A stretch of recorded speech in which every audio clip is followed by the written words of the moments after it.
Hello everyone, and welcome to Module 8 of INST728E. In this video, we'll be talking about sentiment analysis during crises. So the first question is, what is sentiment analysis? This idea of taking text and identifying the emotional context around this text.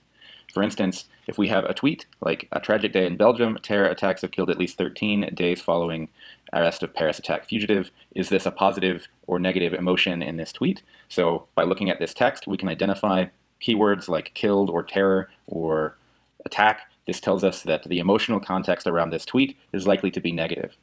If we have a separate tweet, so Buhari reacts to multiple bomb blast incidents in Brussels, press statement from the presidency, this seems like a relatively neutral statement. There's not much emotional context behind this. We generally see this kind of response from news outlets or media, where they're incentivized to provide us with objective reporting. Whereas here we have another tweet from a random person saying, "Dear friends, safe and sound in Brussels, thanks to you for all the kind thoughts." So again, this person is expressing some sort of positive emotion, thanking her friends and telling the world that she is safe. So this would have a positive emotional context surrounding this tweet. So sentiment analysis is the process by which we take in these pieces of text and then identify or score them for their emotional content. So the expectation during crises is that most messages will be negative. This makes sense, right? That when you have a disaster event of some form and people are responding to it, especially if there were deaths or injuries, then you would expect most messages to be negative. However, what we find when we look at a lot of content surrounding crises is that people are instead sharing condolences or thoughts and prayers or expressing thanks for well wishes, these kinds of things. So our expectation may not be 100% correct. There's a reasonable question here about why does sentiment matter?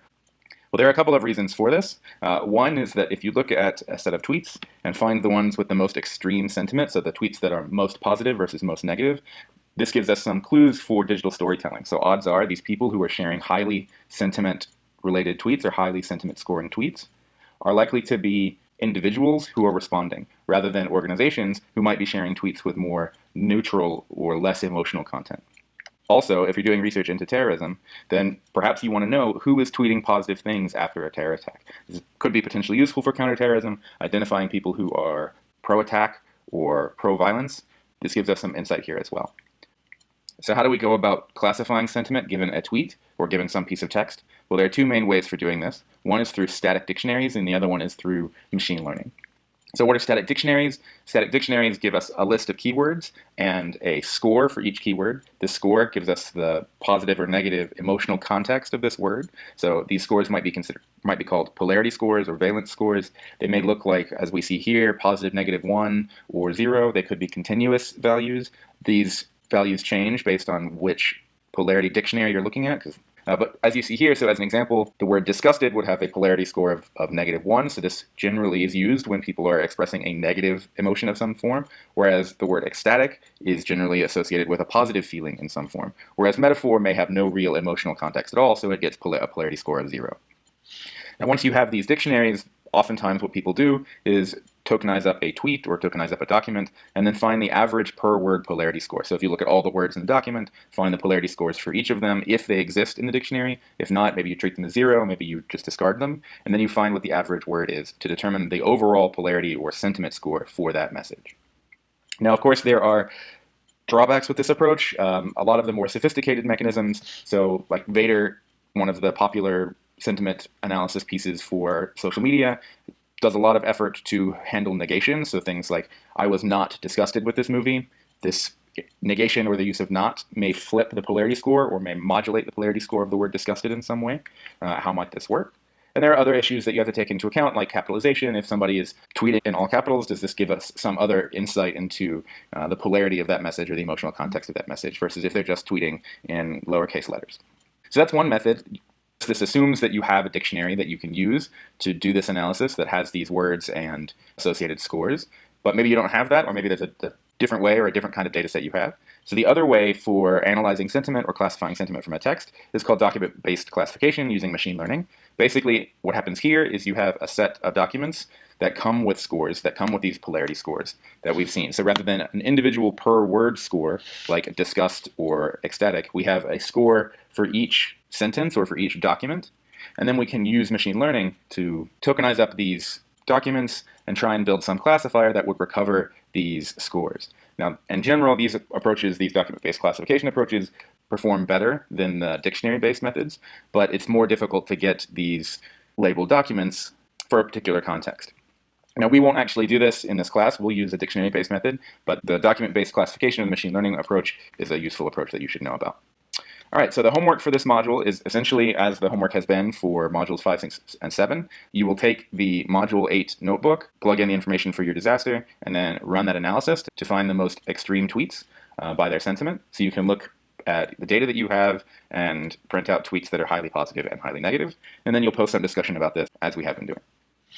All right, so now let's hop over to the notebook. So we'll go ahead and open this up. And we see the common task that we're trying to do here is figure out whether a message is positive or negative. So now we'll look at some packages that we need to use. So all of these packages we've seen before, datetime, JSON, NumPy, etc.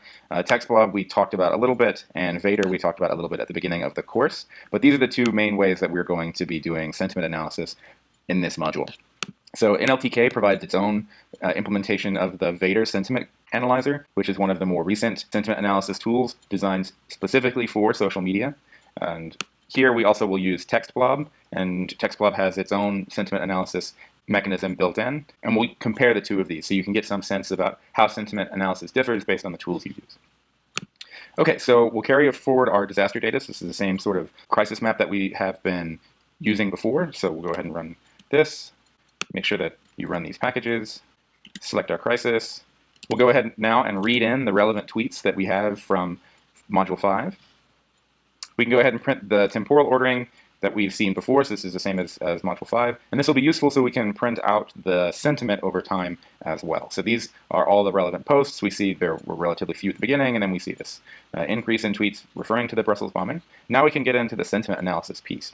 So the first library that we will use is TextBlob. So here, what we'll do is we'll go through all of our sorted times and look at all the tweets in a particular moment. And what we want to do is find the average sentiment in that particular moment. So in our case, we're looking at minutes.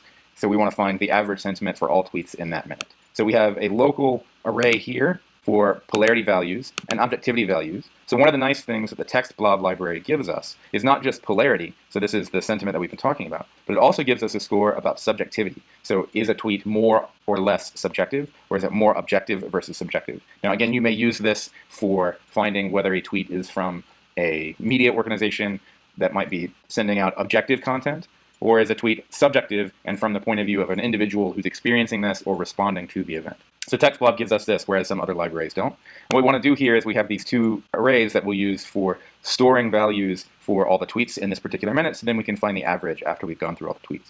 So this tweets variable here contains all the tweets for this particular minute, and we're going to iterate through all of them. We're going to pull out their text. Now we're not going to modify it. We're not going to make it lowercase or anything because that might remove some of the sentiment information. We will create a TextBlob object around the tweet text, and then we can pull out its polarity and objectivity. These are just going to be continuous values between -1 and +1 for polarity, and between 0 and 1 for subjectivity. We can go ahead and append these values to our arrays, and then check to see if we have any values in this list. So there could be minutes where no tweets are posted. We want to handle those minutes correctly. If there were no tweets in a particular minute, we just go ahead and append 0 for the polarity and objectivity. Otherwise, we append the average polarity and average objectivity for this minute to our list of polarities here up at the top. Now that we have that information, we can actually plot this, and what we'll see is here, where the blue line represents polarity, so this is sentiment, and the yellow line or orange line represents subjectivity. So the first few minutes we have pretty much a 0 value. Then we have this large drop here in polarity, another large drop here in polarity, and then we start to bounce back up. So we have this large drop, then this large increase, and this large drop, and then we start to see, as we get more tweets that are relevant to this event, or a less variable sentiment score, that tends to hover around 0 or just south of 0. So most of these tweets on average, or most of these minutes on average, have a negative sentiment. And then we have these spikes that tell us either there was lots of negative sentiment in that minute, or something of particular interest happened there.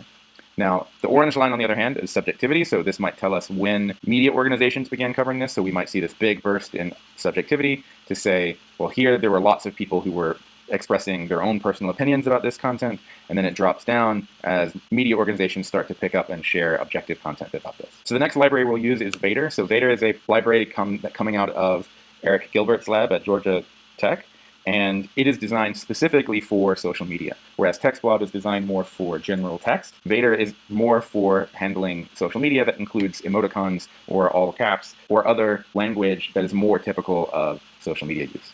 So we'll go ahead and create this sentiment intensity analyzer object. We'll call it Vader, and then we'll do essentially the same thing that we did before with the TextBlob package, but instead of subjectivity values, we only do polarity scores.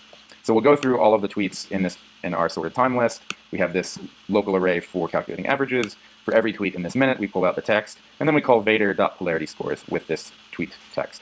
Now the difference here is we have this polarity scores function returns a dictionary of different scores that are positive, negative, and compound. So you could use this package to look at just the positive scores and just the negative scores. The compound score is essentially a weighted average between the two, so this is more consistent with the polarity that we saw with TextBlob. So we'll go ahead and use the compound score and add it to our local list of polarity scores for this minute. And then we do the same thing for finding the mean, and then we can print this out as well.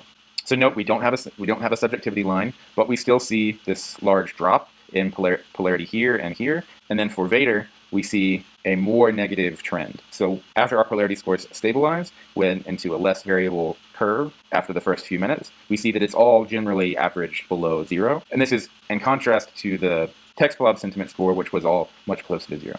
In fact, we can plot these two things together and see this orange line now represents TextBlob and the blue line represents Vader. And we see that in general, Vader's analysis says that our tweets were more negative than what TextBlob would have given us. But we still have this big drop here and this big drop here at the beginning. Perhaps these are interesting things to look into if you wanted to do some additional analysis in these early minutes of the event.